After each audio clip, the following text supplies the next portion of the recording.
So while I was out walking, I'm working out right now, this is a wonderful perspective to view things. See, you may be where you are in your weight loss journey, whether you want to lose it, gain it, maintain it, stay where you are. But if you're trying to lose it, I'm on my 4 miles right now. I've already done half of it. You look at the road ahead, god damn, it's long. But guess what? I have the patience for the process. Patience for the process. In me having patience for the process, patience is defined as the capacity to be able to tolerate or accept delay, trouble, or suffering without getting angry or upset. Do I want to hurry up and get back to my car? Yes and no. Yes, because, well, yes. No, because I have developed the patience for the process of this walk. The things that I see along it, the journey that I am going through to get to where I need to go. Maintaining my heart rate, getting it to 120 and staying there, which is my fat burning zone. As you can see, I just got there, and it can fluctuate as you vary in your speed and intensity, your stride and all that good stuff.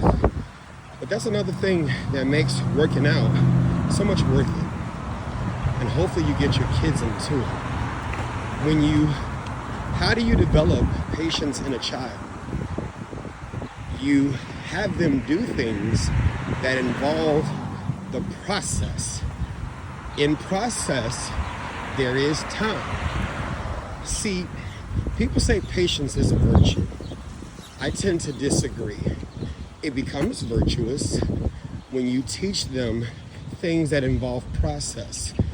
And in that process, things that involve them having to wait. Them knowing that if you rush it, it's going to be underdeveloped, undeveloped, and just not good. Things like cooking, things like weight loss. Look, it took you time to gain that weight. It's going to take you time to lose it. Why? True weight loss is a chemical process. You lose fat or you burn fat in one of 3 ways: breath, sweat, and urine. In order for you to get the kind of breaths you need to have, you got to work out so that your breathing rate causes you to burn fat that way. Sweat, well, it's obvious. You work out, depending upon what kind of workouts you do, you're going to sweat. Some sweat more than others, but you're definitely going to sweat. You're going to get your heart rate up. Here we are, 125. You're going to get your heart rate up, right? And then urine, you drink water. Hey, Camelback, you drink water, guess what happens? Urine, right? Filter the chemicals out and the bad stuff out, freshen, or purify. I don't want to say purify, but you get what I'm saying. Flush out the kidneys, right? Process. And so you can't rush that. When you get through all kind of fad diets and things like that, those fad diets may cheat the process, but here's where you're gonna struggle. Habits.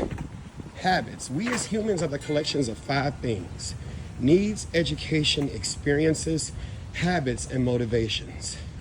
Needs, education, experiences, habits, and motivations. But when you are born to this world, that order is a little bit different, right? It's needs, experiences, motivations, habits, and then education, right? Needs, you're born with needs that need to be met. Experiences, you experience things. You're exposed to things. The brain has been learning while it's in the womb or while you're in the womb. And now that you're out of the womb, the brain is even more curious. And so you're going to experience things. You may not know what to make of it, but you're trying to figure it out. So your brain is really a sponge, right? It's really a sponge. Then there's going to be motivations. Motivation is defined as the biological, emotional, social, and cognitive force that activates behavior. Biological, right? You made a choice because of your biology. You made a choice because of your emotions. You made a choice because of the social influences around you, stimulants that are around you that cause you to do certain things. And then your thoughts, which could motivate you to do certain things, right? And they activate behavior, right? Then after that, what kinds of behaviors are you in the habits of doing or not doing, right? There's your habits. And then it's the education. Hopefully you're surrounded by a village of people who can educate you in what you're doing, make sense of it. Exposure comes before comprehension, right?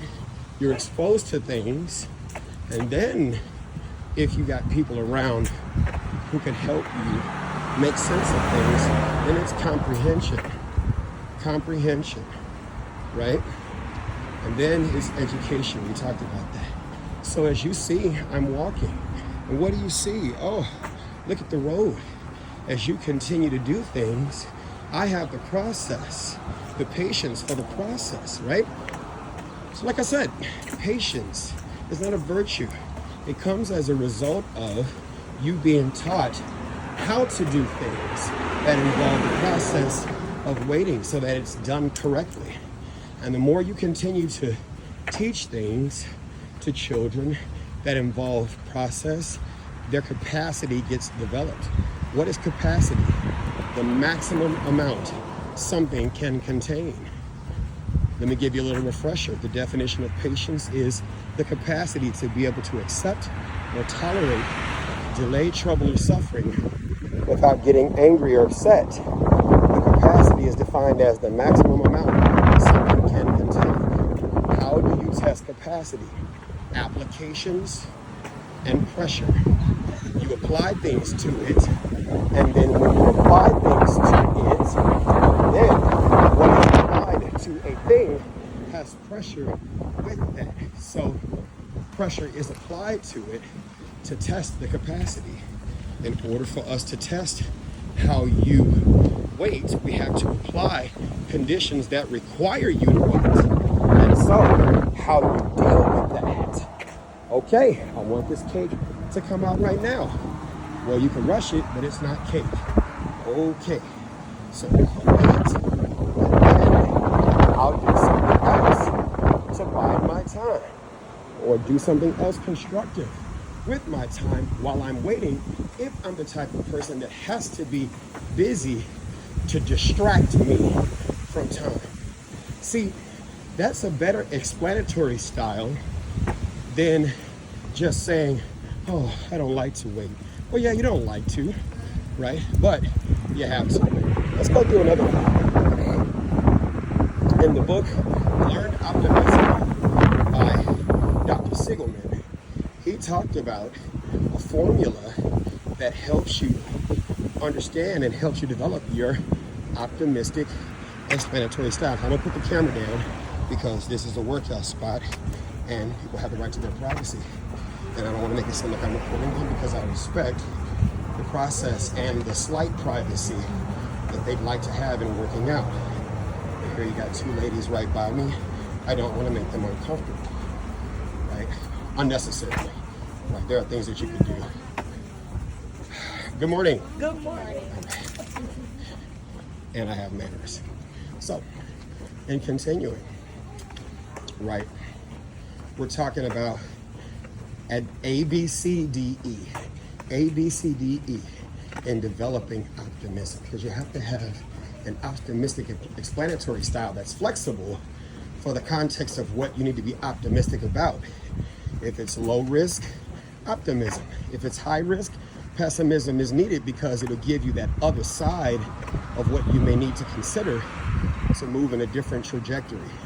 I'm a sidebar it and say, in the Black community, unfortunately, I've been around and I've seen in my experience, 42 years being on this earth, being mostly around Black folks, I've seen them use optimism where there should be pessimism, because it'll get you to be realistic, right? You go to church and you hear a lot about faith, the substance of things hoped for and the evidence of things not seen. That's an example of unhealthy optimism. You're applying faith where faith is not what should be used. It should be pessimism, right?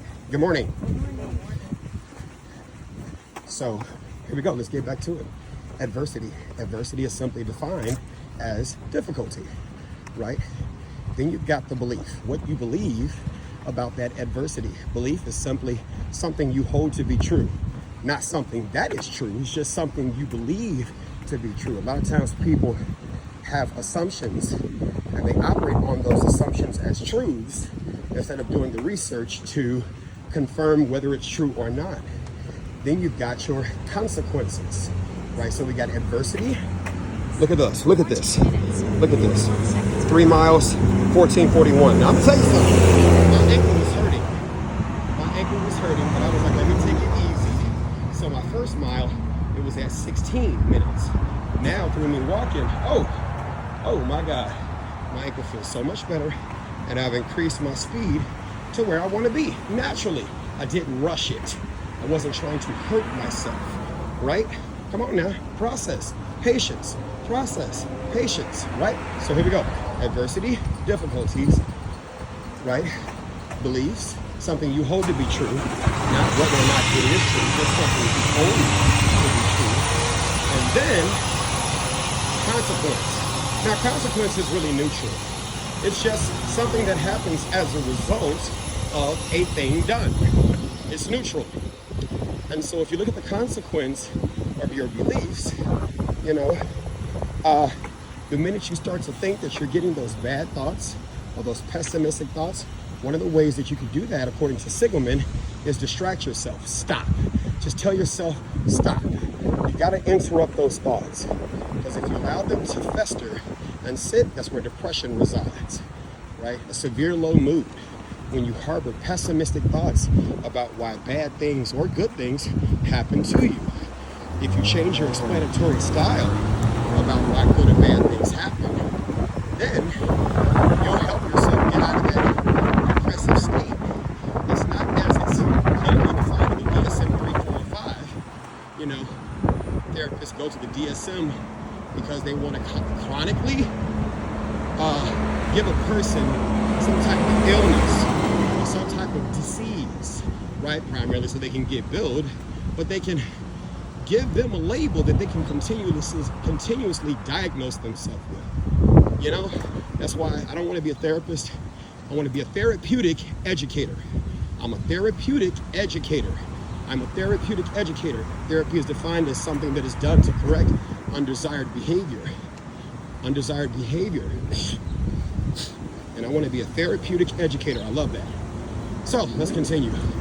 Adversity, difficulties, beliefs, something that you hold to be true, regardless of whether it's true or not. It's just a belief. It needs confirmation, right? Corroboration, right? And then consequence. Well, when you start getting those negative thoughts, distract. Stop those thoughts. Then you need disputation, right? Dispute with yourself. You know, is this belief even true? You're disputing the beliefs. Is this belief even true? What empirical evidence do I have to support this belief that I hold, right? What research have I done? Better yet, let's go back to the beginning, the sources of knowing. Sources of knowing. Society allows what culture cultivates and approves for the family to teach and share what you will ultimately know and do. Society allows what culture can cultivate and approve for the family to teach and share what you will ultimately know and do, right? So the sources of knowing. Where did I get this information or this belief from? Because you didn't come into the world knowing this. You ended up knowing it or believing it or acquiring this information to believe this thing. So where did that come from? One of my favorite movies, Coming to America, James Earl Jones playing King Joffrey, where he said it was a scene where Patrice, the sister of the princess, was trying to hit on Prince Akeem, and no, the sister of the lady who became the princess, who was the love interest of the prince, was trying to hit on Akeem. She couldn't get Akeem, so Simi, his friend, was there, and they ended up relating or having sexual relations or something to that effect. And so he convinced her that he was the prince. And they were like, why are you looking for Akeem? They were coming to find Akeem in New York from the kingdom that he was from, because he went to Queens to think he was going to find a queen with Simi, just giving you context. And so when he arrived with his entourage, Charisse was like, why are you guys looking for Akeem? Akeem is not the prince, Simi is.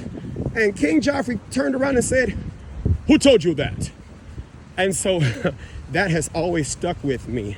I didn't think it was going to be used in this context, but I'm glad that stuck with me, because the minute somebody says something that I know to be false, and I know it's a culturally cultivated and family shared toxic, traumatic belief, the first thing I want to know is, who told you that? Who told you that? Who told you that this was this thing? Who told you that? Who taught you that? Right? You have been misguided, miseducated, and it's equaling you making mistakes, basic mistakes, right? Alfred Adler, the psychologist. You know, I'm an Adlerian therapeutic educator. Adlerian therapeutic educator. Alfred Adler studied teleology, helping a person understand, you know, some of the areas where they've received, you know, some of the things that you have done, some of the choices that you have made. You're not to be faulted or shamed or blamed for that.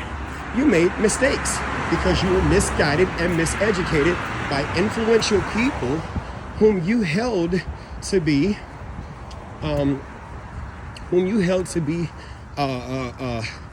you know, sources of knowing, qualified sources of knowing. You hold those people to be that. They're not that. If anything, they're giving you a shame shovel. Shame is defined as a painful feeling of humiliation or distress caused by the consciousness of wrong or foolish behavior, right? Wrong or foolish behavior. Let's go to it. Shame, a painful feeling of humiliation or distress, the outcome of how you feel as a result caused by the consciousness of wrong or foolish behavior. So it's the behavior that the conscious motivated that you feel bad or feel shame about. And then you got to ask yourself, as a child, during childhood, who's responsible for the child's consciousness? Who's responsible for the child's consciousness? The parents and the village that is around the parents, right? And so you look at that, a lot of us operate in shame for certain things which could hold us back, keep us in a depressive state. When I think about the word depression, I think about land navigation, right? I've never considered myself to be one who's been in depression. So my experience with the word, I immediately think of depression. And depression in land navigation is a hole that you are in, or a severe, I don't want to say severe, but it's a hole that you're in where you're surrounded by things on all sides. That thing could be dirt, that thing could be anything that's higher than you, so to speak. You're in a depression, okay?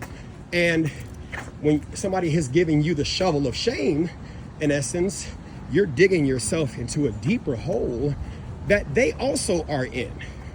And it's not their fault they're in that hole at first. It can continue to be their issue or their mistake because they've been given shame shovels and they're digging themselves into deeper holes, right? So in digging themselves into deeper holes, they end up depressed.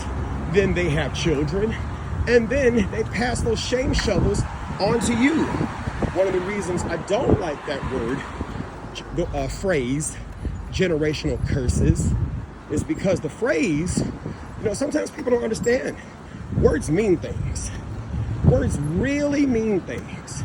And when you use words like, or phrases like generational curses, let's dissect that for a minute. And here we go. I'm almost done with my 4 miles. Let's dissect that for a minute. Here we go. Generational. Shit, you barely know your family. You know, and depending upon how your family is, 2 primary emotions that all humans have, love or fear. When you think about those 2 words, those 2 emotions, which one best describes your family, how you feel about them, love or fear? Humans have 2 primal needs, the need to feel secure and the need to be in control. Do you feel them both? Is it positive? Is it negative? Right? So let's go there. You continue in with your family, you barely know them. You barely know them. And so if you barely know them, you damn sure ain't studying your generation. You ain't studying them by nothing more than just your experience, right? So generational, it makes it seem like, ugh, the work is hard to do. The work to take those shame shovels off is very out of reach. Generational, oh, that's big. That's macro, that's not micro. That's not something that's tangible in your hand that you can immediately control. And then when you say curses, it sounds magical. It sounds mythical. It sounds, oh my God, generational. I don't know if I'm gonna be able to fix that. That's too big.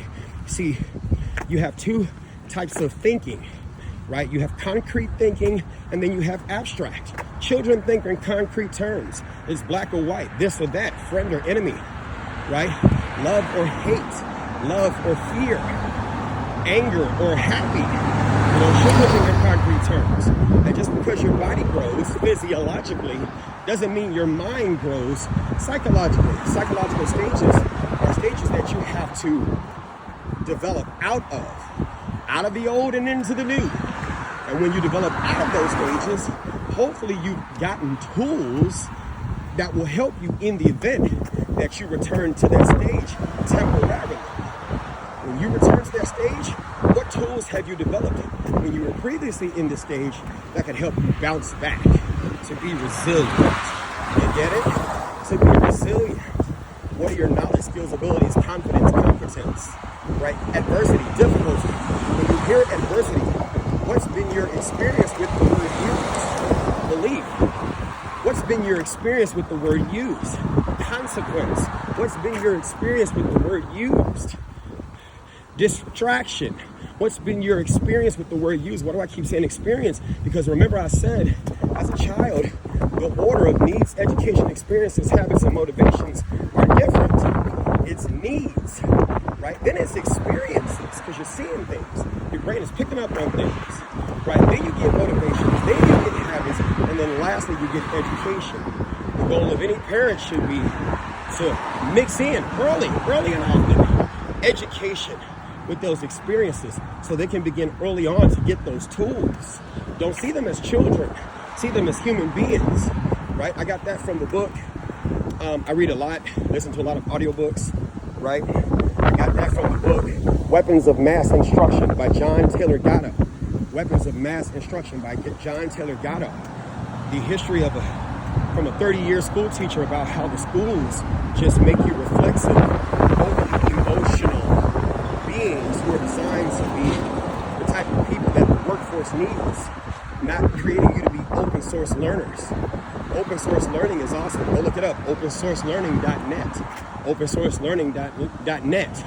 I never like it when people tell me who I can learn from. I never like it when people could tell me who I learn from. I learn from who I choose to learn from. I am the one who decides who has value to me. You can learn from someone who has succeeded or someone who has failed. John C. Maxwell even said in his book that, you know, it was in a book, Good Leaders Ask Great Questions. Well, I want to be a leader. How do I learn?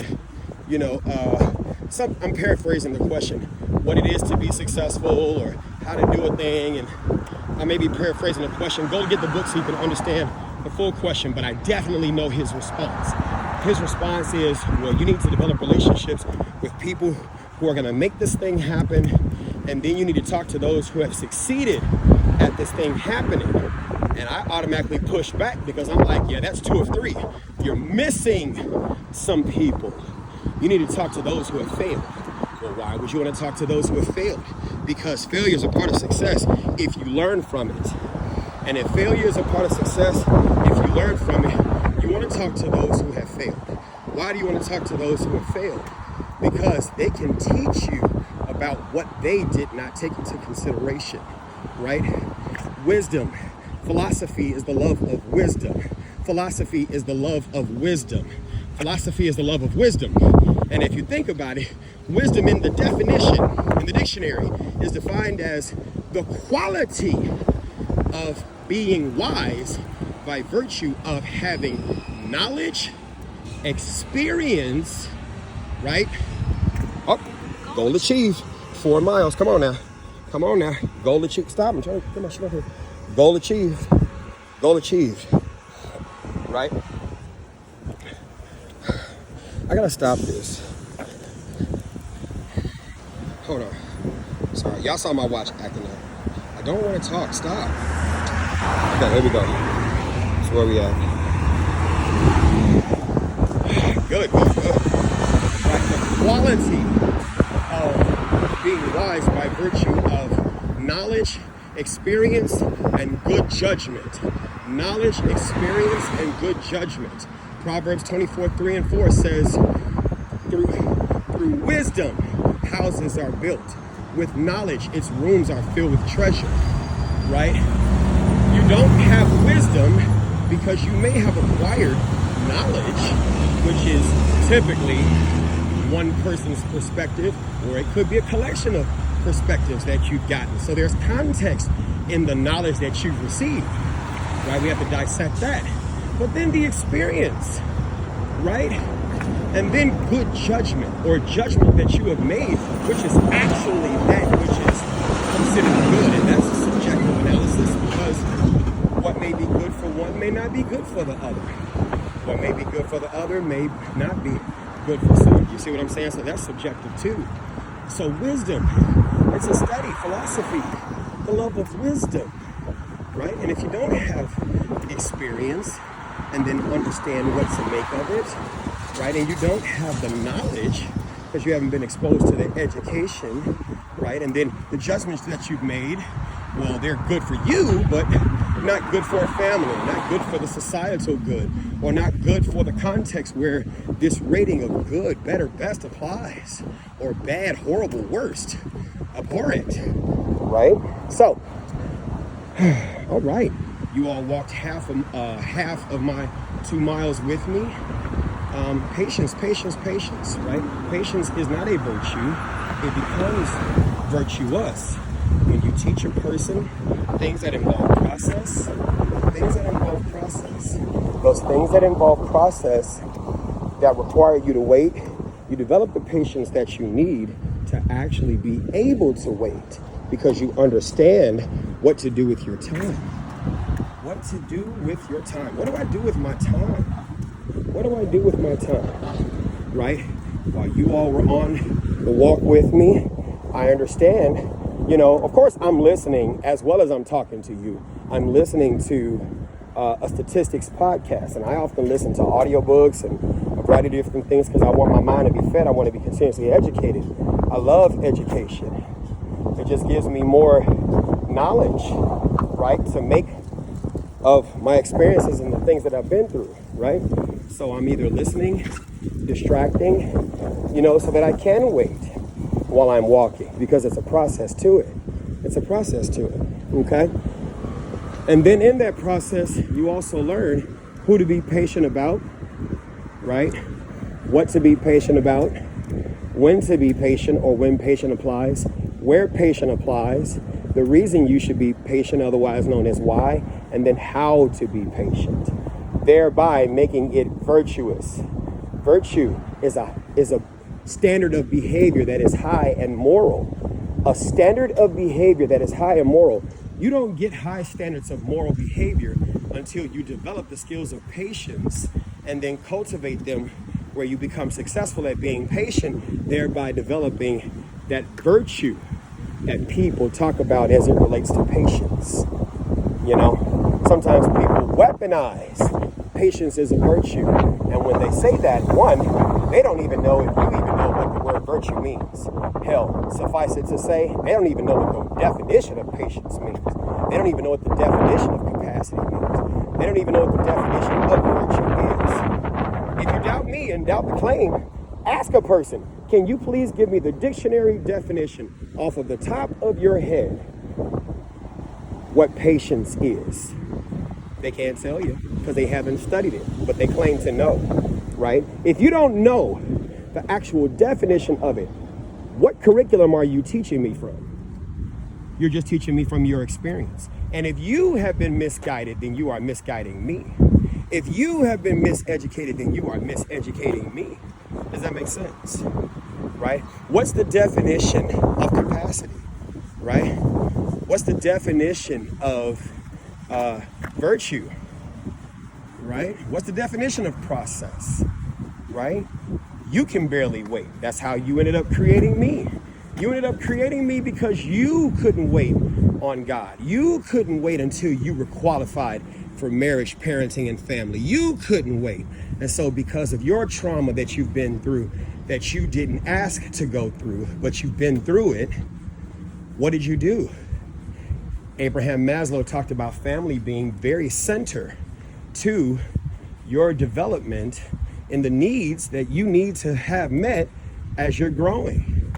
And so if your family was impatient, then 9 times out of 10, unless there's some other intervention and education to help you make things of your experience, I'm going to leave you with this. People in trauma, good intentions or not, I leave that to you to decide, but people in trauma struggle with 5 skill areas: security, patience, loyalty, communication, and follow through.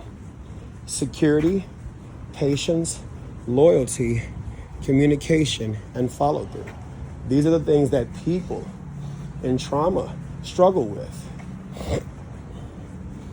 Right? People in trauma don't have patience. Patience is something that has to be cultivated.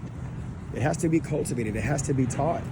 Impatient parents strike that. Impatient kids grow up to be impatient parents who create impatient kids who then cultivate or end up being cultivated into impatience. We want to talk about generational curses, baby.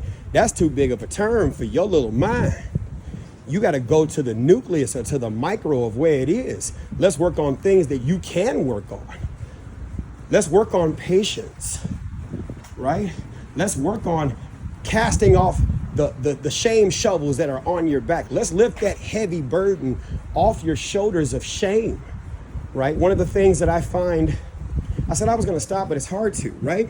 One of the things that I find in my Adlerian therapeutic educational practice with people whom I help, one of the things that I learn is that a set of barriers that get in the way is, you look at Erik Erikson's psychosocial theory of development. You got trust versus mistrust, but a lot of people are stuck at the autonomy versus shame and doubt. Autonomy versus shame and doubt. Autonomy versus shame and doubt. With that autonomy versus shame and doubt, my God, the autonomy coming from a secure, not perfect, but a secure teaching family that has planned, and there are ways you can plan. I reject the notion that you can't plan, where you can plan and wait until you're prepared and qualified for the job of parenting and marriage. When you're qualified for those things and you wait to have children until then, right?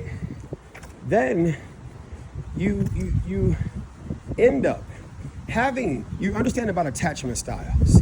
You understand about the necessity to create a secure base for learning. You understand that children will have tantrums and let them go through them instead of trying to beat them out of them, right? And so what do? When that child feels secure, that you are not going to shame them. You are not going to treat them wrong. You are not going to, I will give you 1,000 graces before you ever get in trouble with me. Oh my God.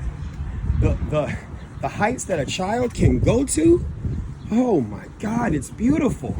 Helping them develop a stoic mind for the adversities of life.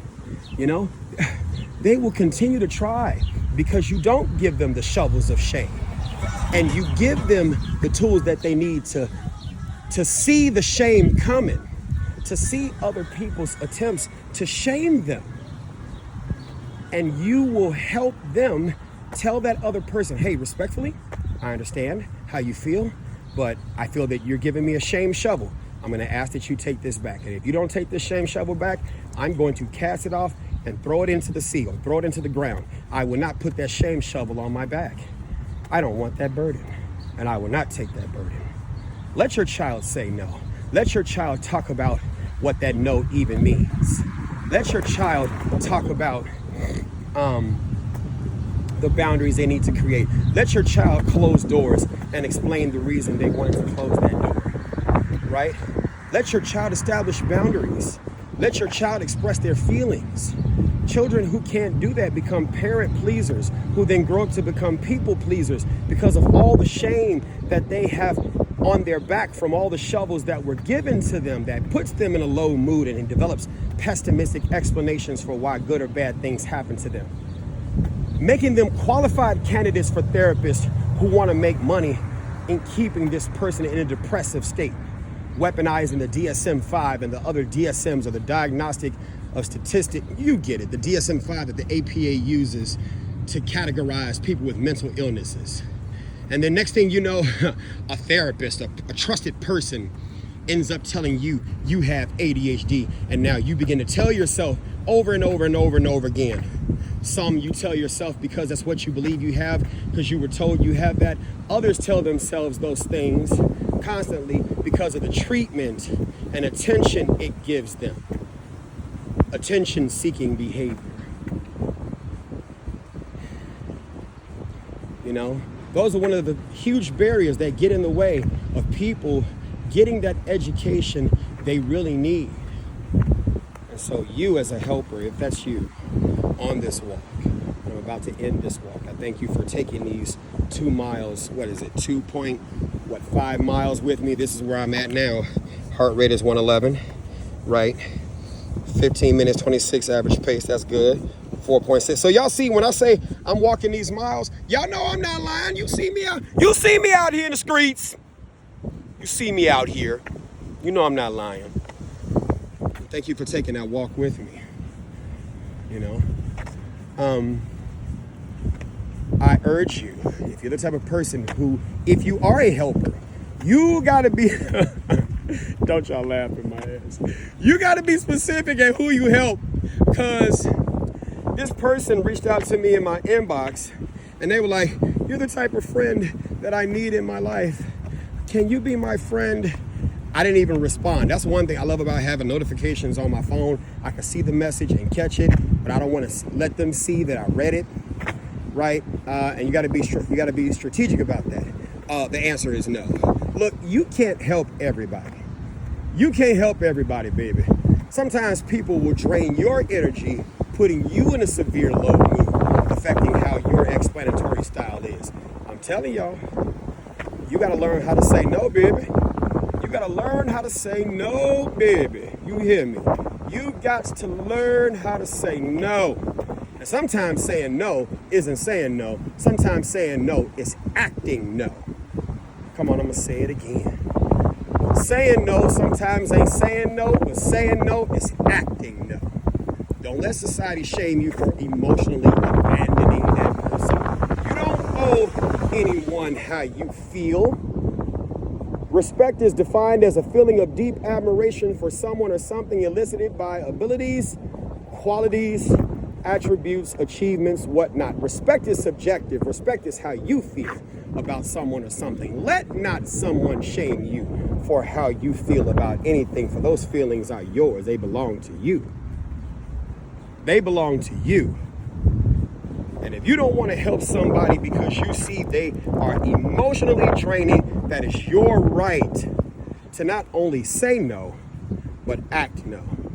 And you got to be careful, because sometimes people can't take your no. Sometimes the help becomes a conflict. Sometimes the establishment of those boundaries and those barriers produce more conflict than just walking the fuck away. Baby, you better walk your ass away.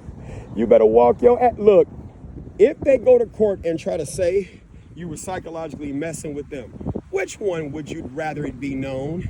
He just upped and left. Or he argued with me and got into a conversation and called me a this. And you got to be there for that conversation to happen. You have to be in the proximity look, I say I'm again, but y'all better be finding value out of this, my people who like to work out or even walk. Proximity. Ability, proximity, and possibility. Ability, proximity, and possibility. Right? Ability, proximity, and possibility. Proximity is the one thing that is key in the following allegations. He hit the wall, but he didn't hit me, thereby intentionally inflicting emotional distress. He texted me. That's proximity by communication, electronic communication. He said this. Everything has an effective distance. He put his hands on me. Your hands have an effective distance, minimum and maximum. You better learn how to be secure in yourself, to not just say no, but act no. Sometimes saying no could produce the conflict. Just walk the fuck away. Hang up. Walk away. Run away. Drive away. Hang the fuck up. Hang up. Walk away. I was watching The Wire, and the attorney was talking to Maurice Levy about his client, Marlo Stansfield. Evidence that showed that the attorney was doing some shady stuff. And what did she tell him? Look, we're not going to prosecute him, because if we prosecute him, we'd have to implicate some people who are very powerful, and we don't want that to happen. But he's got to walk away from the game. And if he doesn't walk away from the game, we're going to take this off the stat docket and we're going to prosecute. Maybe we take some politicians and some cops with them. And we take you. And I go to jail too. I'm telling you, look, I'll sacrifice my shit. He's gone. You better walk now, or the two of you don't get to walk at all. And she even quoted some statutes or some case law saying, look, lying cops don't always kill a case. I think it was Chapelinski versus New Hampshire. I think that was the case. United States Supreme Court case. Lying cops don't always kill a case, right? So, saying all that to say this, and I'm getting ready to end. We are almost at 5 miles. I hope you all enjoyed this walk. I hope you found this talk inspirational. I hope you got some tools out of this. And I'll see you on the next one. Peace.